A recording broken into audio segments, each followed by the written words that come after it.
Ketika para bangsawan sibuk bersulang, rakyat sibuk banting tulang untuk bertahan hidup. Ketika kekuasaan berpihak pada segelintir orang, kebenaran selalu menemukan jalan untuk meruntuhkannya. Dan sejarah telah membuktikannya. Di abad ke-18, Perancis memiliki satu alat yang menjadi simbol paling menakutkan dari revolusi, yaitu guillotine. Yaitu sebuah pisau besar yang dirancang untuk mengakhiri hidup seseorang dalam sekejap. Guillotine dinamai menurut seorang dokter bernama Joseph Ignace Guillotin yang menyarankan supaya memakai alat ini sebagai alat eksekusi. Alat ini dianggap manusiawi karena menghalangi rasa sakit sebanyak mungkin. Sebetulnya ia sendiri tidak setuju dengan hukuman mati. Ia juga bukan pencipta alat tersebut. Mesin pembunuh ini dirancang oleh seorang ahli bedah Perancis, Antoine Louis, dan dibuat oleh seorang insinyur Jerman, Tobias Schmidt. Dan di antara semua kepala yang pernah terpenggal guillotine, tak ada yang lebih dikenang oleh dunia selain kepala seorang ratu Perancis, yaitu Marie Antoinette. Marie Antoinette lahir di Austria dengan nama Maria Antonia Josefa Johanna. Maria Antonia adalah anak ke-15 dari 16 anak Kaisar Frans pertama, yaitu Kaisar Kerajaan Romawi Suci. Kerajaan ini berbeda ya dengan Romawi kuno zaman Julius Caesar. Ibunya, Maria Theresia, adalah penguasa wanita yang menguasai Austria, Hongaria, Kroasia, Bohmen, Transilvania, Mantova, Milan, Belanda Austria, dan Parma. Sehari sebelum kelahiran Maria Antonia, terjadi gempa yang dahsyat dengan kekuatan 8,5 hingga 9 skala Richter yang menimbulkan tsunami. Gempa itu menewaskan 30.000 orang.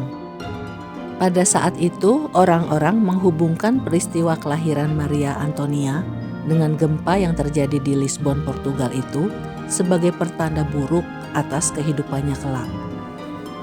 Tak lama setelah kelahirannya, Maria Antonia ditempatkan di bawah asuhan pengasuh anak-anak kekaisaran. Hasil pendidikan Maria Antonia kurang memuaskan. Pada usia 10 tahun, ia belum dapat menulis dengan benar. Namun Maria Antonia dapat bermain musik dan memiliki suara yang indah dan pandai menari. Ia bisa memainkan beberapa alat musik. Sang kaisar, ayah Maria Antonia, meninggal dunia ketika ia berusia 10 tahun. Dan sang ibu sedang mengatur pernikahan yang cocok untuk putrinya, dengan tujuan untuk mengakhiri permusuhan dengan musuh lamanya, Raja Louis ke-15 dari Perancis. Setelah lama terjadi permusuhan antara Perancis dan Austria, akhirnya Maria Theresa dan Louis ke-15 memutuskan untuk melakukan rekonsiliasi dengan cara menikahkan keturunan mereka. Raja Louis ke-15 kemudian melamar Maria Antonia untuk cucunya, yaitu Louis Auguste. Louis Auguste ini adalah Louis ke-16. Kemudian menikahlah Louis ke-16 ini dengan Maria Antonia. Mereka menikah di usia yang sangat muda. Louis 15 tahun dan Maria Antonia 14 tahun. Setibanya di Perancis, Maria Antonia mengadopsi versi Perancis dari namanya, yaitu Marie Antoinette. Publik Perancis bersikap tidak bersahabat dengan pernikahan itu. Masyarakat Perancis banyak yang menganggap Marie Antoinette sebagai orang asing yang tidak diinginkan. Bahkan Louis yang takut pada pengaruh istrinya bersikap menjauh dari istrinya. Kegagalan pasangan ini untuk memiliki anak selama beberapa tahun menjadi bahan olok-olok masyarakat. Setelah Louis ke-15 meninggal dunia, ia digantikan oleh Louis ke-16 karena anak dari Louis ke-15 sudah meninggal. Otomatis, Marie Antoinette menjadi Ratu Prancis. Lambat laun, Ratu memiliki pengaruh dalam dunia politik. Ia memainkan peran penting dalam mendukung revolusi di Amerika. Secara tidak langsung, Ratu membantu George Washington mengalahkan Inggris dalam Perang Kemerdekaan Amerika. Sebuah ironi ketika Perancis membantu kemerdekaan Amerika, tetapi kemenangan itu di kemudian hari justru menghancurkan monarkinya sendiri. Perang dan bantuan Perancis terhadap kemerdekaan Amerika menyebabkan Perancis bangkrut dan tenggelam dalam hutang. Saat itu, masyarakat dibagi dalam 3 kelompok, yaitu pendeta, bangsawan, dan rakyat jelata. Para pendeta tidak dikenai pajak dan mendapat sumbangan dari umat. Para bangsawan juga bebas dari pajak. Terjadi praktek jual beli gelar bangsawan sehingga orang-orang kaya baru bisa membeli gelar bangsawan sehingga mereka bisa menikmati fasilitas-fasilitas yang menguntungkan. Sementara para petani, buruh, pedagang, dan warga kota menanggung semua pajak negara ditambah berbagai macam pungutan. Situasi ini menimbulkan ketidakadilan sosial yang kemudian menimbulkan kemarahan masyarakat.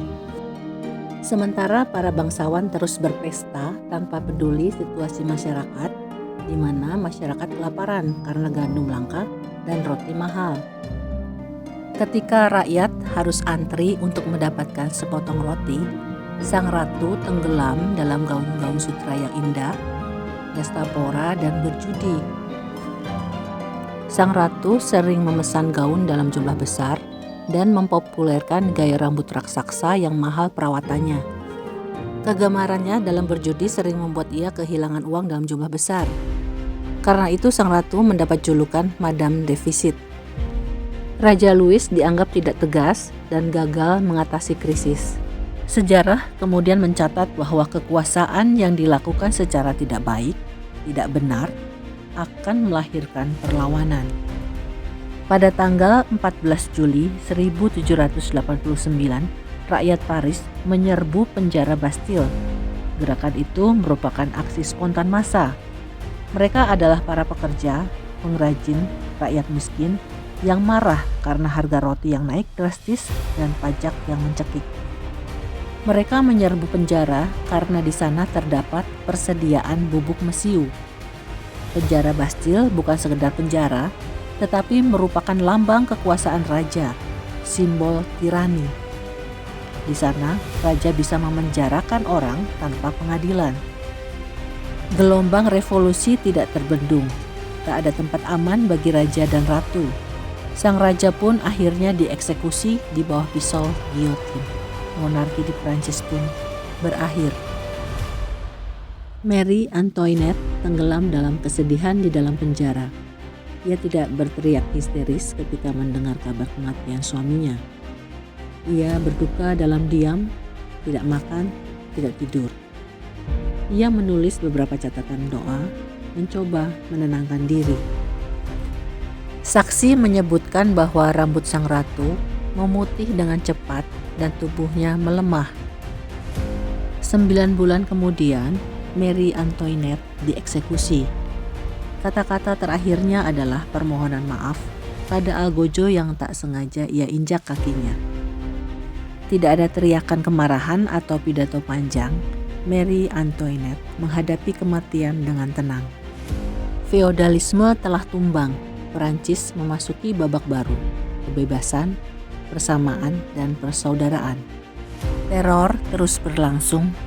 Revolusi menelan banyak sekali korban. Satu persatu tumbang di bawah pisau yang sama. Perancis berubah menjadi panggung penuh darah yang disaksikan oleh rakyat. Ada sekelompok wanita yang kerap hadir di eksekusi publik. Mereka bersorak, berteriak, dan mencatat nama-nama korban. Mereka duduk sambil merajut sebagai simbol ketenangan di tengah teror yang mengerikan.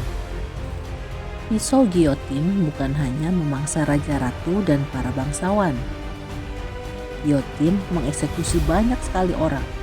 8% bangsawan, 6% rohaniwan, 14% kelas menengah, dan yang mengherankan 70% adalah justru rakyat jelata. Diperkirakan 40-50 ribu orang tewas melalui guillotine. Masa teror yang mengerikan. Kaum revolusioner sendiri pun dieksekusi dengan pisau guillotine akibat situasi yang chaos. Sebuah pelajaran dari sejarah yang harus kita perhatikan dengan seksama. Pentingnya mengelola negara dengan adil, serta berempati pada mereka yang lemah. Terima kasih sudah menyaksikan video ini hingga akhir. Sampai jumpa lagi.